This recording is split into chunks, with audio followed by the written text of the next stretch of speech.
नमस्कार, आप देख रहे हैं मेट्रो न्यूज और मैं हूं आपके साथ शुभेंदु सिंह। गुरुग्राम के चिरंजीवी अस्पताल पर वैक्सीनेशन के नाम पर फर्जीवाड़ा करने के आरोप लगे हैं। जी हां, चिरंजीवी अस्पताल पर 53 लोगों को फर्जी तरीके से वैक्सीनेशन के सर्टिफिकेट जारी करने का मामला सामने आया। वहीं इस मामले में स्वास्थ्य विभाग की तरफ से चिरंजीवी अस्पताल के खिलाफ फर्जी सर्टिफिकेट जारी करने का मुकदमा दर्ज करवाया गया। और जब अस्पताल प्रबंधन से इस संबंध में पूछा गया तो अस्पताल प्रबंधन की इस मामले पर अलग ही सफाई थी। अस्पताल के मुताबिक कोरोना महामारी के शुरुआती दौर में जब फ्रंटलाइन वर्कर्स और जब 45 वर्ष से ऊपर के लोगों का वैक्सीनेशन किया जा रहा था तो बची हुई वैक्सीन खराब ना हो, इसीलिए अस्पताल ने 45 वर्ष उम्र से नीचे के उन लोगों को भी वैक्सीन लगाई थी जो उस दायरे में नहीं आते थे, जिनको उस समय सर्टिफिकेट जारी नहीं किए जा सकते थे, और अब उन्हें सर्टिफिकेट जारी किए गए हैं। प्राइवेट संस्थान को या जो प्राइवेट सीवीसी थे, कोविन वैक्सीन सेंटर्स, उनको इजाज़त नहीं थी वैक्सीनेशन करने की। उनको दो ही तरीके से इजाज़त मिल सकती थी वैक्सीनेशन की, या तो वो अपने स्तर पर वैक्सीन परचेज करते या प्रोक्योर करते, या जो अब नई गाइडलाइंस जून के महीने में आई हैं सरकार की, वापस सरकार को पैसा जमा करके आप वो वैक्सीन ले सकते थे। लेकिन इस अस्पताल जिसका नाम चिरंजीवी है, इस अस्पताल ने ना ही पहले कोई वैक्सीन अपने स्तर पर खरीदी थी और ना ही सरकारी स्तर पर कोई वैक्सीन इनको उपलब्ध कराई गई थी। और इस बीच में इन्होंने 30 अप्रैल के बाद यानी 1 मई के बाद इन्होंने 4 सेशन क्रिएट किए, एक 26 जून को, एक 30 जून को और 1 जुलाई और 3 जुलाई को। इन 4 दिनों में इन्होंने कुल मिलाकर 53 लोगों को वैक्सीन दी। और ये इन्होंने या तो दिल्ली के केंद्रों पे दी, ज़्यादातर एरो सिटी दिल्ली में जो आईजी एयरपोर्ट के पास है वहाँ पर इन्होंने वैक्सीनेशन किसी दूसरे से टाई अप करके या जैसे भी दी, वो एक जांच का विषय अभी चल रहा है और बना हुआ है। उसके बावजूद यहाँ पर वैक्सीनेशन के सर्टिफिकेट दिए गए हैं, बाकायदा मुकदमा भी दर्ज हुआ है। क्या कहेंगे आप इसको लेकर के अस्पताल की तरफ से किस तरीके से ये लापरवाही हुई है, किस तरीके से गलती हुई? सर, ये मैटर कल मेरे सामने आया था। कल मुझे भी इंफॉर्मेशन दी गई थी इस चीज़ की। तो हमने यहाँ पे सीवीसी मैनेजर अलॉट किए हुए हैं, जो कि सारी जिम्मेदारी उनके ऊपर रहती है कि वैक्सीनेशन कब किस क्या मैसेज आ रहा है, गवर्नमेंट के थ्रू क्या गाइडलाइन आ रही है, उसको फॉलो करने का। जब कल ये मैटर आया तो हमने भी इस चीज़ की संज्ञान लिया।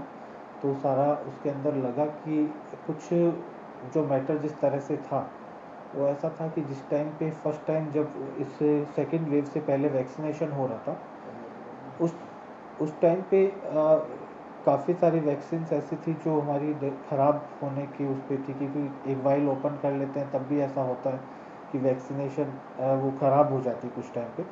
तो इन्होंने वो वैक्सीन उन पर्सन्स को लगाई जो फ्रंटलाइन वॉरियर नहीं थे या फिर जिनकी एज 45 के बिलो थी।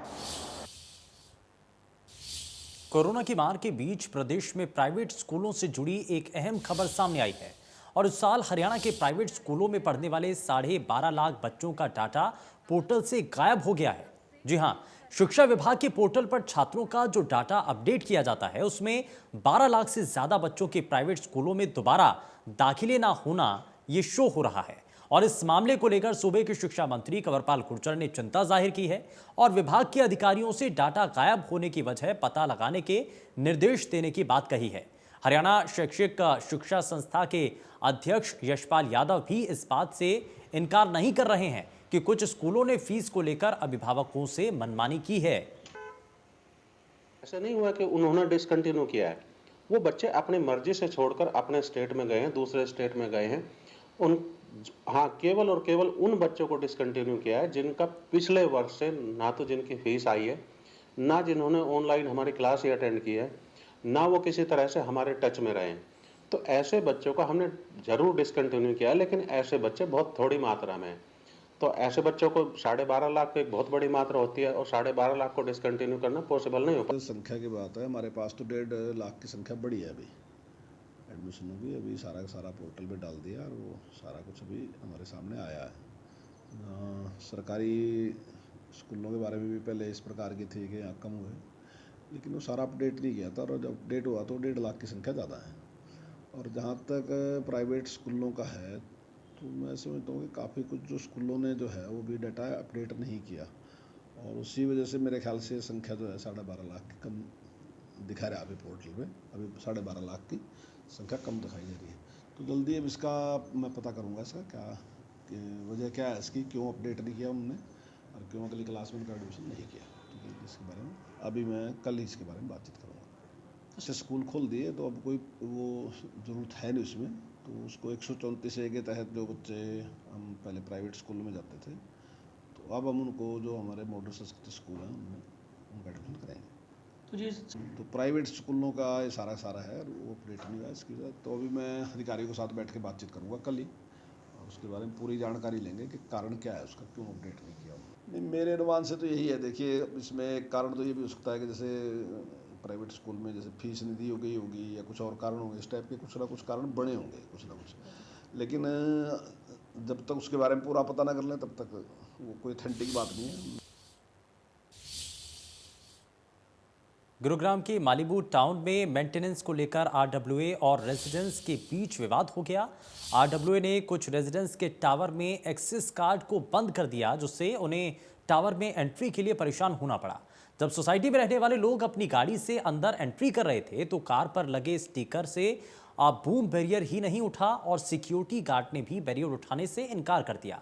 इसको लेकर रेजिडेंट ने गेट पर प्रदर्शन किया, वहीं गुरुग्राम पुलिस भी मौके पर पहुंची। पिछले कई दिनों से दो एसोसिएशन, हमारा जो ट्विन टावर्स का एसोसिएशन और जो दूसरा Malibu condominium residents welfare association है, दोनों का कुछ लीगल मतभेद चल रहा है पिछले कई दिनों से, और हम लोगों ने बिल्कुल कानूनी रास्ता अपनाते हुए अभी तक आगे हम लोग बढ़ रहे हैं।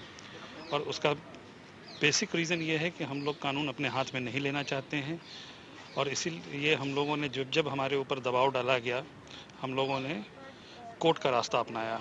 दो टावर हैं, इसलिए इसका नाम ट्विन टावर रेसिडेंट एसोसिएशन है। तो फरवरी में बिल्डर के साथ मिलके इस दूसरी आरडब्ल्यू ने, जो टावर 3 से 6 की आरडब्ल्यू है, उसका नाम है Malibu condominium welfare association, MCRWA।